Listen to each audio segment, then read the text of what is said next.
Hi, I want to take a couple of moments just to touch on exactly what I'm looking for in major assignment number two.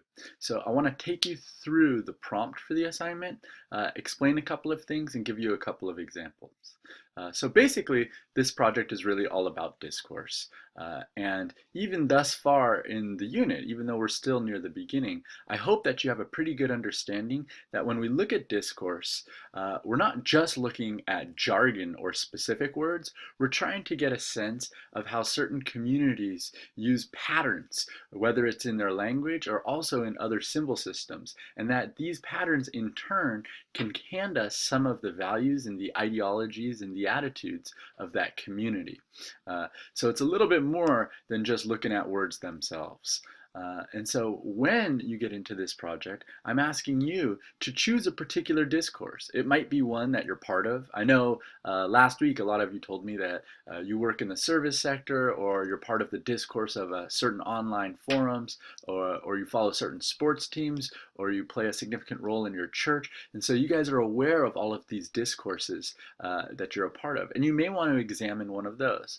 Of course, you can also examine a discourse that you're just interested in. So maybe you want to look at something like presidential speeches.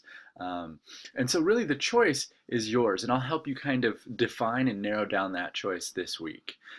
But once you've decided on your discourse, you find examples of the discourse. So that's examples of the language, and then some of the examples of the other things that you may want to examine, whether it has to do with clothing or gesture or certain logos, because all of that stuff can play a role. And so once you've collected that information, I ask you to look for those patterns and characteristics and to begin thinking about those ideologies. And if we look at the prompt, that's really what I'm asking you to do in 1, 2, 3, and 4. And so what I've done is I've actually added a link into the prompt. And if you click there, it's going to take you to this page. And this page just gives you those real specific questions that we pulled from the text and that you guys looked at last week. And I've given you an example of how we could do a discourse analysis of a simple sentence in an email and what that would look like then as a thesis, quote unquote.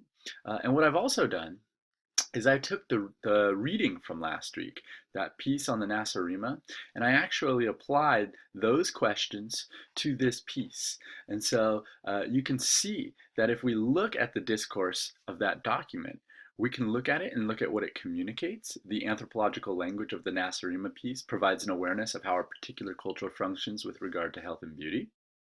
You can look at what the language does, and I won't read the entire thing here, but basically we talk about how the anthropological language creates this illusion of objectivity and is able to kind of obscure the real judgment that the anthropologist is giving.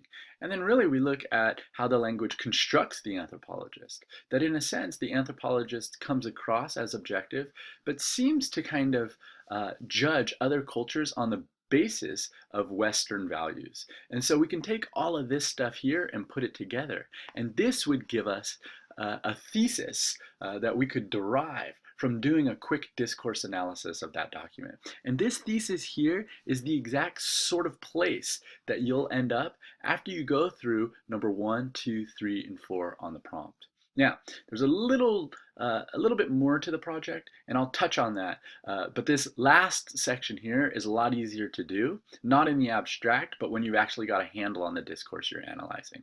So we'll get there. Finally, I just want to remind folks that I'm not forcing you guys to hand me a paper per se. You can hand me an academic essay, but also you can hand me a piece because it may be necessary to embed visuals. Maybe you want to use hyperlinks. Maybe there are YouTube clips. And so you have the opportunity to do that in this project as well. I hope this gives you a little bit more of an understanding of what we're aiming to do in Project 2. Take care.